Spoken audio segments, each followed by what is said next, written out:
And welcome to Telewizja Republika. I just can't count what is the precise number. Lots of Russian vessels were downed by the Ukrainian naval drones.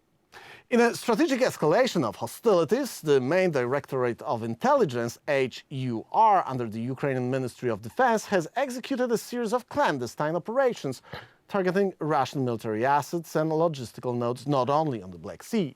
These actions, documented by Kyiv Post, among other outlets, demonstrate Ukraine's complex and comprehensive strategy in countering Russian military advances. A critical operation was launched against a Russian fuel depot located in the Belgorod region, a calculated effort to undermine the logistic support of Russian forces. Intelligence sources confirmed the engagement resulted in a significant conflagration at the Gubinsky facility precipitated by a UAV strike. This led to major damage to a fuel storage unit, necessitating the mobilization of emergency response teams to manage the ensuing fire. This operation is marked as a tactical victory by the HUR, showcasing the precision and effectiveness of Ukraine's intelligence-directed combat operations. In a further escalation, HUR conducted a targeted offensive against the Russian Black Sea Fleet. Well, it's not that we see right now a Black Sea fleet on our pictures and backdrops, but Magura V5 naval drones are part of the story. Those drones against the patrol vessel Sergey Kotov were used while operational in the Kerch Strait. The attack resulted in critical damage to the vessel's structural integrity, effectively neutralizing a key maritime asset of the Kremlin, promoting it to the status of a submarine. This operation inflicted a significant blow to Russian naval capabilities and represents Ukraine's advancing competence in maritime and intelligence-driven warfare. Additionally, Ukrainian military intelligence achieved a significant cyber victory by infiltrating and extracting data from the Russian Defense Ministry servers. We talked about it yesterday. This operation compromised Russian military communications through the acquisition of sensitive documents and encryption technologies, underscoring the cyber operational capabilities of Ukrainian forces. The breach, facetiously attributed to Russian Defense Minister Sergey Shoigu, indicates a severe lapse in Russian cyber security protocols. Come on, Russian cyber security.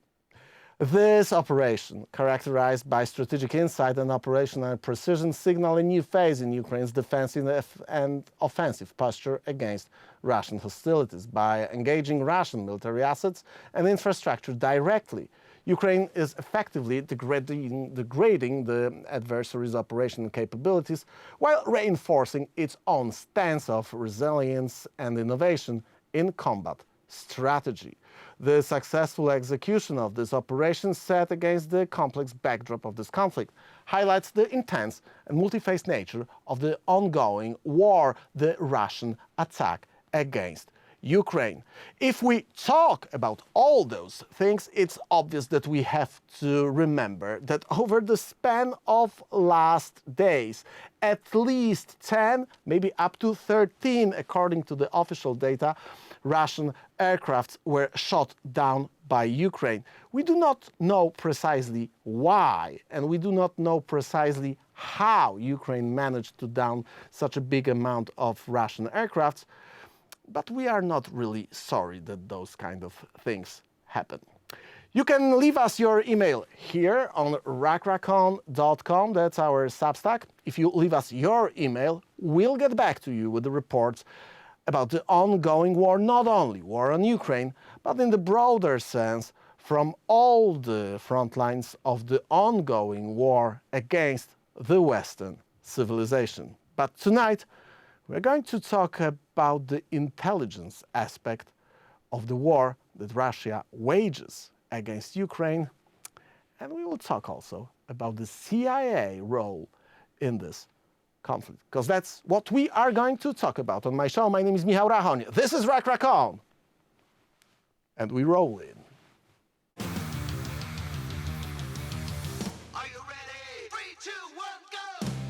So each time we hear about the Ukrainian naval drone advancing Russian vessels to submarine status, we know that probably Chuck Pfarrer is going to walk us through in a couple of hours, and that's exactly what is happening right now. Chuck Pfarrer, legendary Navy SEALs Team 6 commanders, again on our program. Chuck, great to have you again. We got some infographics created by you on your Twitter account, and as far as I understand it, there is a nickname for those devices, Corvette Killers. So how many Russian vessels were promoted to the submarine status by those naval drones produced in Ukraine? Well, right now it's about 30% of the Russian Black Sea flotilla is, as you said, they've been promoted to submarines. The latest case is the missile corvette Sergey Kotov. She was swarmed by at least 3 and probably 4 Ukrainian naval drones last night. When she went down, her main gun was still pointed fore and aft, which means her main gun was pointed straight ahead. That means the attack, she had no idea she was going to be under attack. And this was over in probably less than 15 minutes. She was on the bottom. So from the moment that the crew realized that they are under attack, or from the moment that something exploded in the vicinity of the vessel? That was probably their first indication, that explosion. Okay. There were a couple of signs that some small arms had been fired at her. If you have a chance later to look at the video, you can see a grenade fly in towards one of the unmanned surface vessels. It either didn't detonate or it just didn't stop them. But this was a very quick, sharp naval action. Hold on for a second. It's not that I get any kind of military experience, but even from playing video games of Call of Duty, it's quite obvious that if you throw a grenade on a thing like that, well, it doesn't stop this kind of thing, even if the grenade explodes. Yes, absolutely. This was, I could tell by the range that this object flew in. The Russians have an anti-swimmer device, which is a handheld grenade launcher. It has a range of about 250, maybe 300 meters. So it was a last-ditch effort. And again, because it was intended for anti-swimmer, the grenade detonates underwater. Okay. So it wouldn't have helped them anyway. Even if they hit it, it would have bounced off and gone underwater. Chuck, so what do we know about those drones? You are mentioning in your infographics on your Twitter account that there are at least several generations of those naval drones.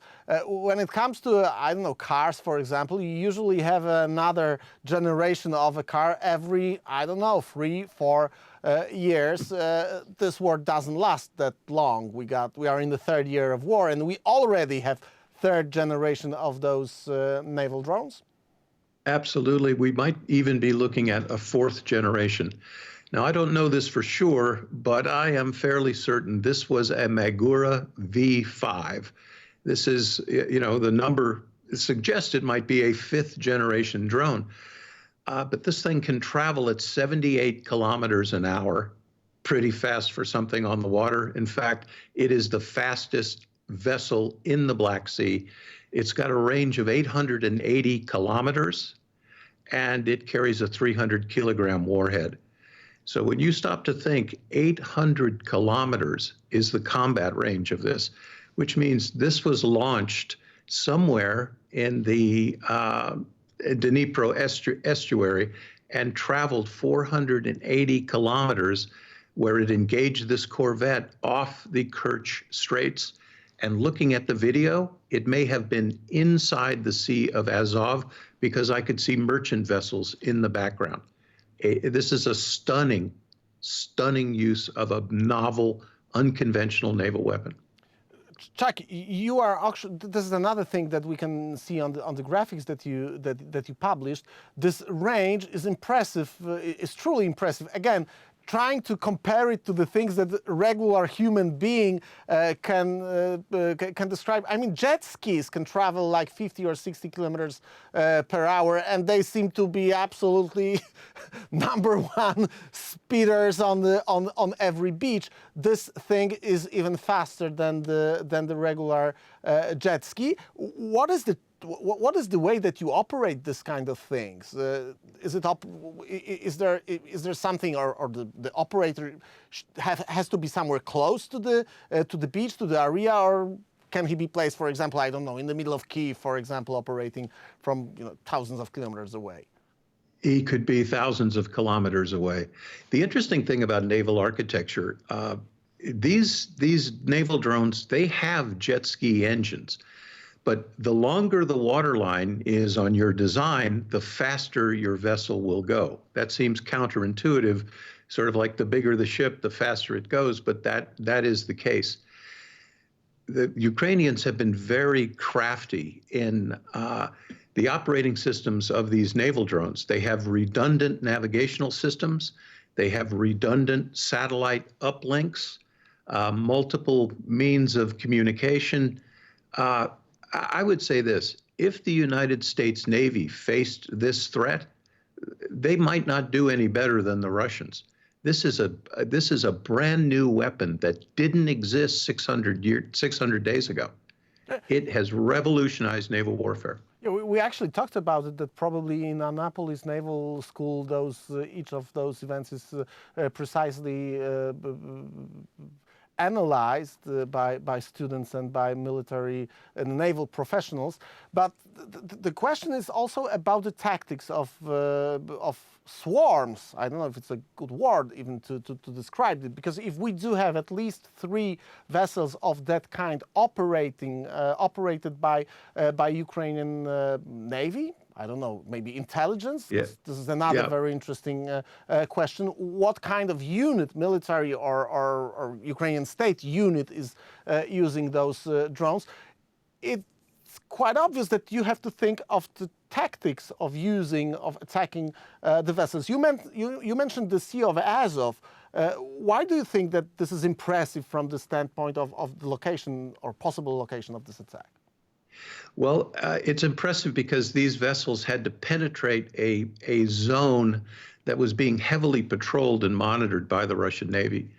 This unfortunate ship, Sergey Kotov, she was out there to prevent these sort of things from happening, right? So they took out the guard. The most amazing thing to me is that with these increasing generations of boats, because their transit is so long, I strongly suspect that these naval drones can submerge during the day.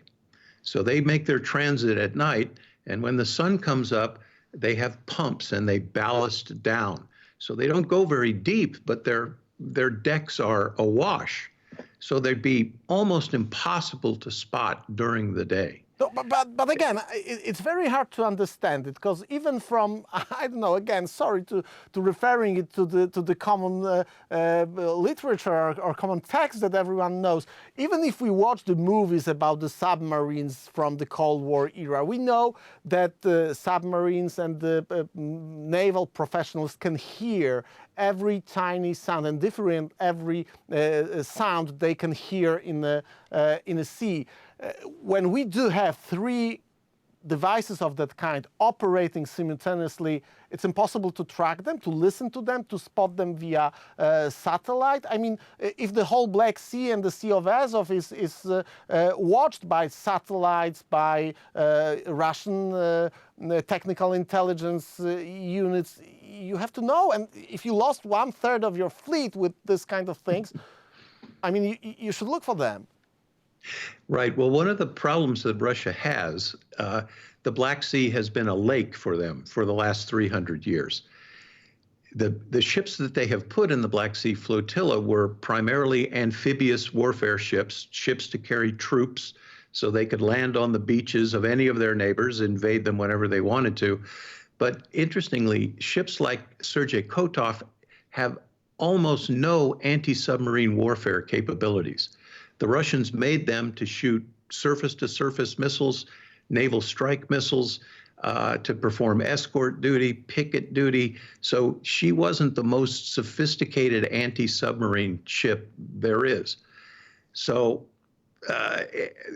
Ukraine has really picked this soft spot, this place where Russia doesn't have really good capabilities.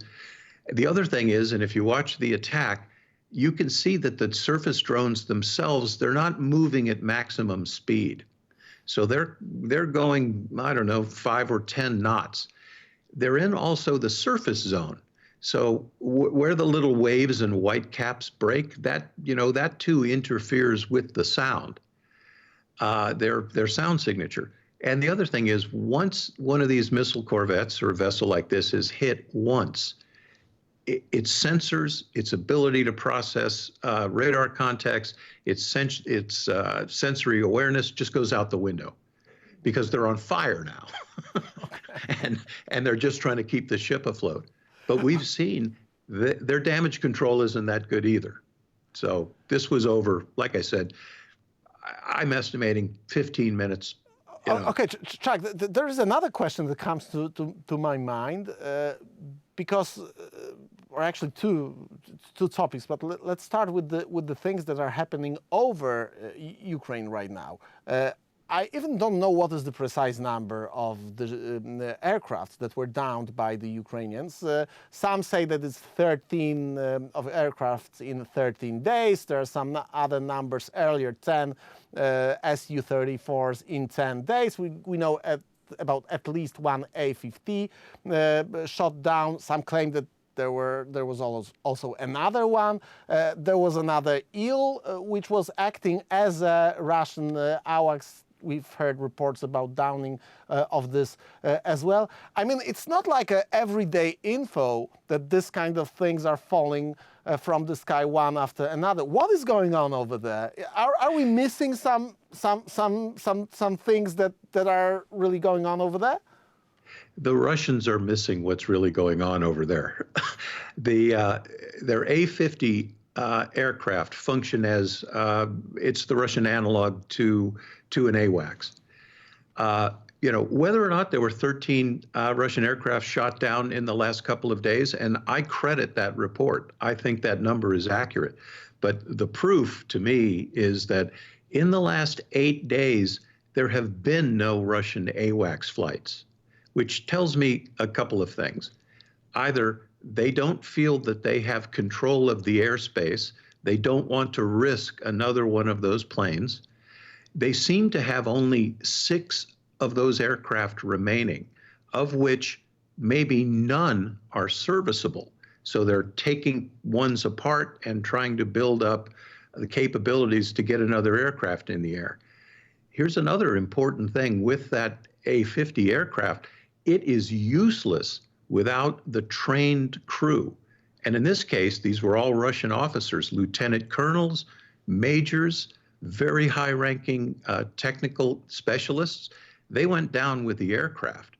So you can have an A-50 that's going to fly, and maybe you think the airspace is safe, but if you don't have the crew, you might as well just wish for the Easter Bunny, because it's not going to happen. And as I understand, it's not even about the pilot itself, it's about the people who are sitting in the belly of this kind of aircraft with their earphones on, sitting in front of the monitors. Those are highly specialized military people who, if military loses them, it takes time to train them again. Is it that difficult, that problematic for Russia right now? It definitely is. It takes years to be able to man one of those consoles. It takes years of training to get a person to know what they're doing there. The other thing that has not been remarked about too much in the press is that those A-50s, they are used to control blocks of airspace. They, of course, can direct Russian fighter aircraft. But one of the most important things they do in this war is those A-50s, they direct Russian cruise missiles. They communicate with the cruise missiles They update their courses. They steer them away from active air defense. So this has not just been, an air control issue. This has affected Russia's ability to use its air-launched cruise missiles. And most importantly, when Russia launches a cruise missile, 92% of the time they're aiming at an apartment building, high-density urban housing. That's who they target. So their ability to fire these terror weapons, well, that's not so good right now. Yeah, so that's what you call the A-50 and planes of that kind, a high value target. Chuck, but all of this brings me to the final issue that I want to have your opinion on, is the famous and really impressive text by New York Times. The author claims that he worked on this for several months, and it shows, because he talked to over 200 sources, building actually a picture of Central Intelligence Agency being present in Ukraine since late 2014, with all the ups and downs, all the counter-intelligence challenges. Very interesting from the standpoint of someone who lives in the Central Europe, of the problems related to having a secret services with roots in communist Russia. But leaving all this aside, it seems that CIA is operating on at least 12 locations, or it helped create at least 12 locations that are actively used. And my assumption is on all operations like the ones that we are talking about right now? Yes, I think so. And since 2014, the agency and Ukrainian intelligence, it was almost like dating.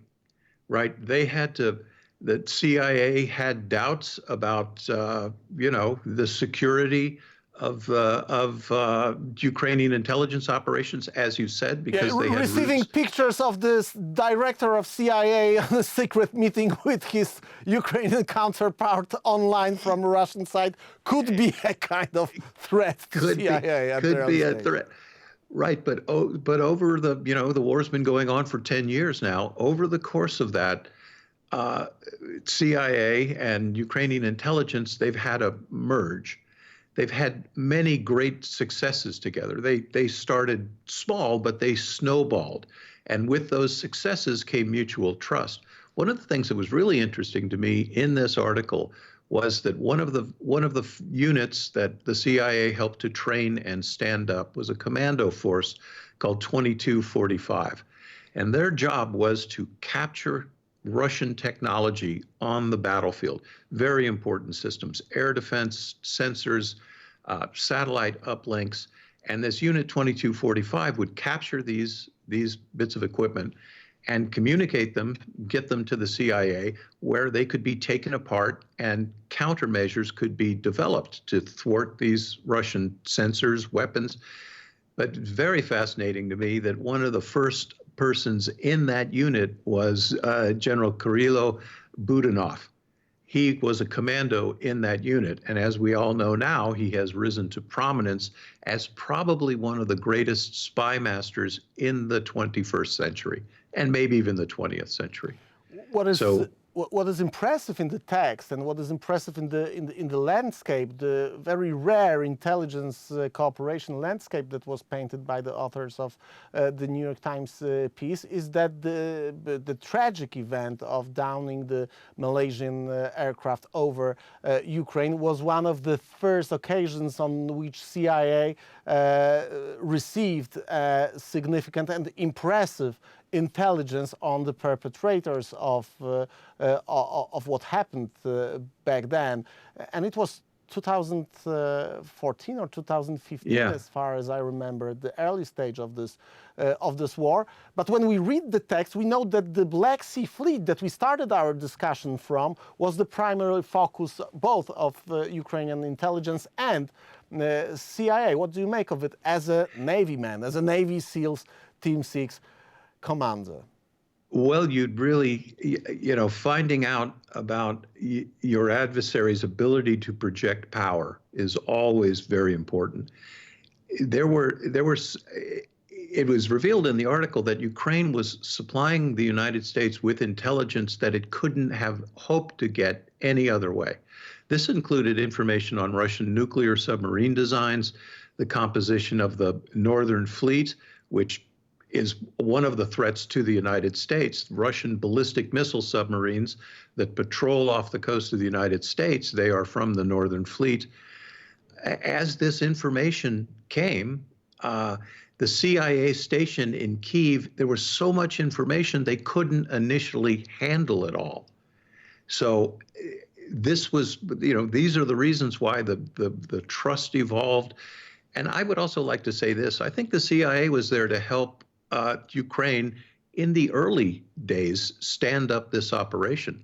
But what I see daily in terms of tactical intelligence, what I see in Ukraine's ability to locate, investigate, and strike deep strategic targets within Russia, if this was a training partnership to start with, Ukraine is a full-fledged partner now, and its capabilities are world-class. Chuck, thank you very much for your time. Very interesting aspect of this is that according to article authors, when Ukraine reported that it plans to attack Russia on the territory of Russia, or what is claimed to be a territory of Russia, U.S. agencies stopped Ukrainians. So next time when they planned this kind of operation, they simply didn't report that they planned it, and it happened. This is also very interesting from the perspective of the war that we are reporting. Chuck, thank you very much for your time. Hopefully we're going to see each other soon with all other interesting information about the ongoing war. Thanks a lot, Chuck. Ladies and gentlemen, you can leave us your email here on rachon.com. That's our website. We are coming back to you with the reports from the ongoing war against the Western civilization, as we are reporting this war on our program. So, see you soon. We see each other tomorrow. Stay safe. Ciao.